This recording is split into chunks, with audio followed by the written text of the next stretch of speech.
శివ సార్‌ని ఒకరు ఈ విధమైన ప్రశ్న అడిగారు. మేము కర్మను బ్యాలెన్స్ చేసుకుంటే వెలుగుగా మారతామా? అసలు వెలుగుగా మారాలంటే ఏమి చేయాలి? శివ సార్ ఇచ్చిన సమాధానం కేవలం కర్మను బ్యాలెన్స్ చేసుకోవటం ద్వారా మీరు వెలుగుగా మారలేరు. ముందుగా మీ కర్మను బ్యాలెన్స్ చేసుకోండి. ఆ తరువాత మంచి పనులు చేయటం ప్రారంభించండి. మీరు ఎంత ఎక్కువ మంచి పనులు చేస్తారో అంతగా మీరు వెలుగుగా మారతారు. ప్రతి ఒక్కరూ వెలుగుగా మారలేరు. నేను నా కర్మను బ్యాలెన్స్ చేసుకున్నాను కాబట్టి ఇప్పుడు నేను వెలుగుగా మారిపోయాను అని అనుకోకండి. అలా జరగదు. మీరు మంచి చేయాలి. మీరు ఎంత ఎక్కువ మంచి చేస్తారో అంతగా మీరు వెలుగు ద్వారం వైపు ప్రయాణించటం ప్రారంభిస్తారు. కేవలం కర్మను బ్యాలెన్స్ చేసుకోవడం వల్ల మాత్రమే అది జరగదు. ఉదాహరణకు మీరేదైనా తప్పు చేశారని అనుకుందాం. మీరు ఒక వ్యక్తిని చంపారు.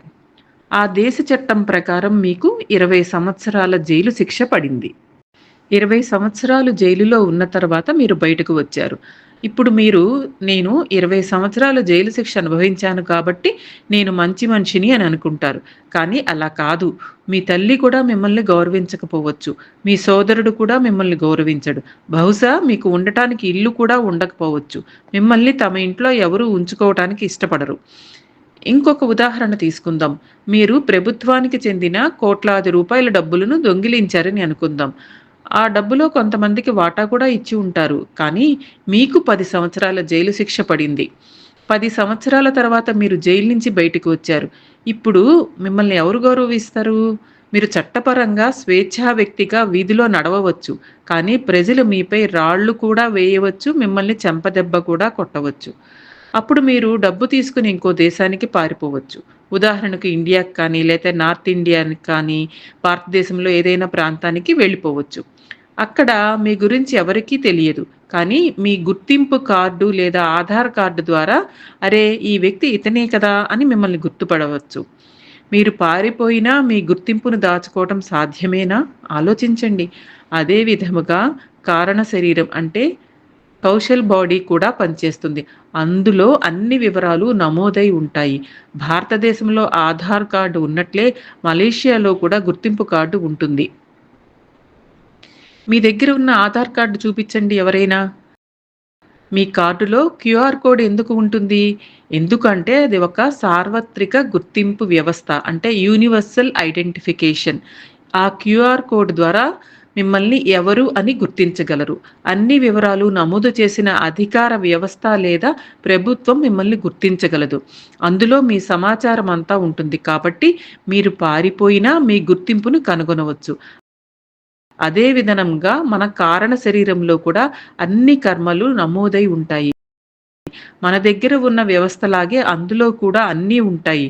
అంతే అర్థం చేసుకోండి. మీరు పార్కింగ్ ఫీజు చెల్లించలేదని అనుకుందాం.